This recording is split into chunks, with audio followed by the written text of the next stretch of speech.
Parte 2. No dia 25 de outubro de 1760, o rei Jorge II da Grã-Bretanha acabou falecendo. Seu neto mais velho, que era o príncipe de Gales, foi proclamado rei com o título de Jorge III.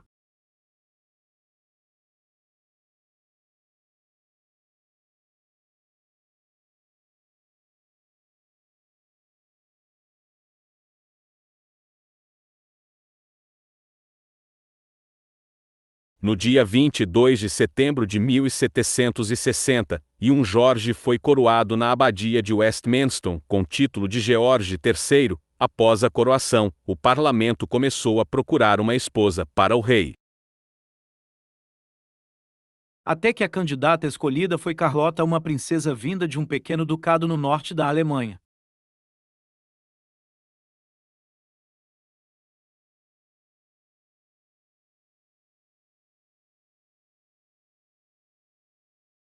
Criados alemães da rainha viviam disputando pelos favores da rainha. Ela tinha mais problemas com seus criados alemães do que seu marido com seus ministros. Em 12 de setembro de 1761 nasceu o primeiro filho do casal real, que ficaria conhecido como Jorge IV. Em 1774 iniciou os confrontos das tropas britânicas e as milícias das 13 colônias. Mais tarde se tornaram os Estados Unidos, até que em 1783, com o apoio do Reino da França, os Estados Unidos venceram a guerra. Assim, os britânicos foram obrigados a conceder a independência das 13 colônias.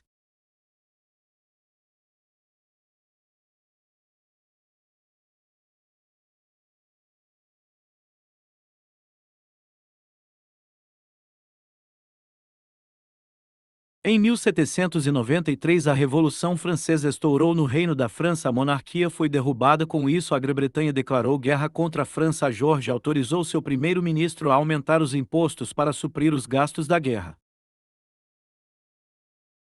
A saúde do rei Jorge III começou a piorar, mas algum tempo depois ele se recuperou e voltou a tratar dos assuntos da guerra contra a França.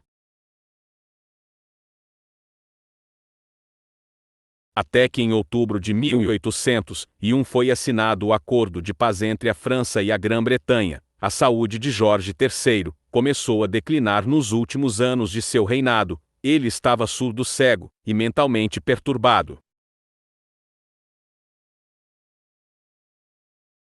O filho mais velho de Jorge, o príncipe de Gales, assumiu o cargo de regente. Por causa do declínio da saúde mental de Jorge III, era possível ouvir gritos e risadas nos cômodos que Jorge III passava.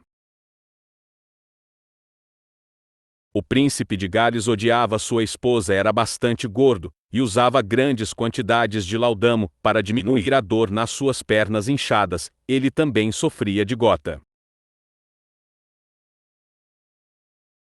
Em suas últimas semanas de vida, Jorge III sofreu de catarata nos olhos, de artrite, e ficou cada vez mais surdo. Em 1814 ele não conseguia entender que havia sido proclamado rei de Hanover. Sua esposa morreu em 1818. Ele teve uma recaída de sua doença, voltando novamente a ter demência. No dia 20 de janeiro de 1720, Jorge III faleceu no Palácio de Windsor. Seu filho preferido estava ao seu lado quando o rei morreu. Seu filho mais velho, o príncipe de Gales, foi proclamado rei da Grã-Bretanha com o título de Jorge IV.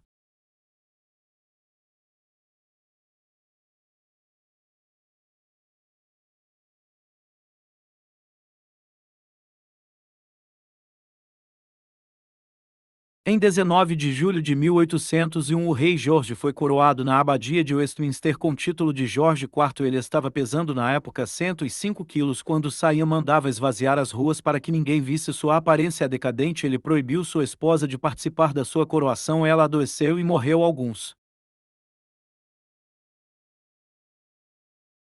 Ela adoeceu e morreu alguns dias depois. Acredita-se que Jorge IV mandou envenená-la, mas é apenas uma hipótese. A coroação de Jorge custou muito mais do que a de seu pai, que custou apenas 10.000 libras ao parlamento. Sua filha mais velha, que era casada com Leopoldo I da Bélgica, e seu neto morreram.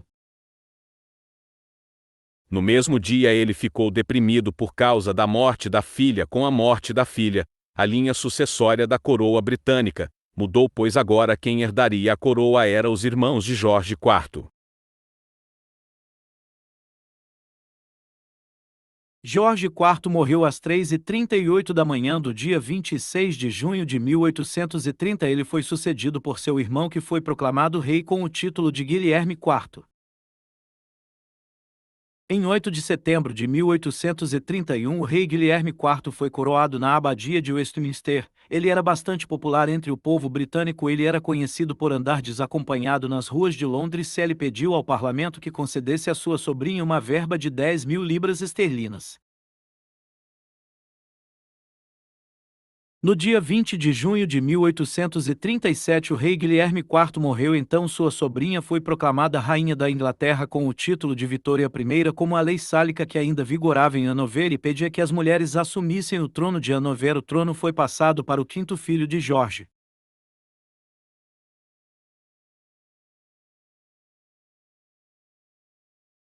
No dia 28 de junho de 1838, a rainha Vitória foi coroada na abadia de Westminster com o título de Vitória I. Alguns meses depois, ela se casaria com seu primo Alberto de Saxe-Coburgo-Gotha. Dessa união nasceu a princesa Victoria e o príncipe Eduardo, que se tornaria futuramente Eduardo VII.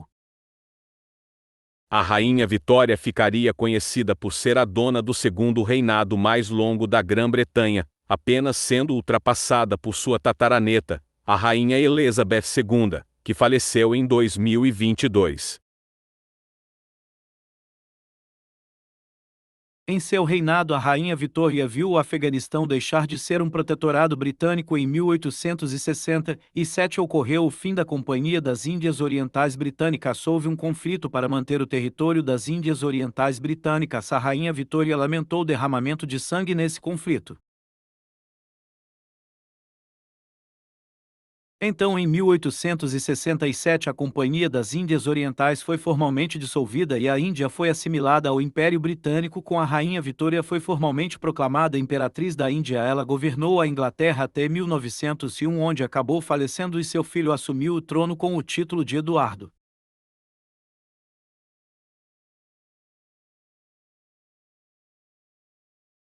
Eduardo foi coroado em 9 de agosto de 1902. Com o início de seu reinado, ele inaugurou a dinastia de Saxe-Coburgo-Gotha. Sua dinastia não duraria muito, já que em 1914, com o início da Primeira Guerra Mundial, seu filho, o rei Jorge V, mudou o nome da dinastia para o Windsor, sendo a atual dinastia.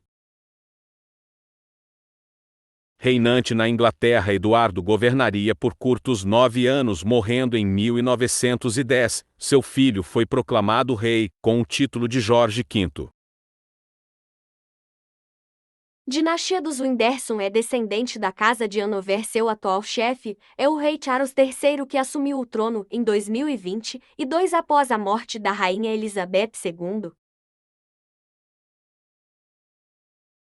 Pessoal, espero que tenham gostado do vídeo. Amanhã eu irei trazer a parte 1 sobre o Império Russo. Se vocês quiserem, depois eu irei trazer um vídeo sobre o reinado da rainha Vitória.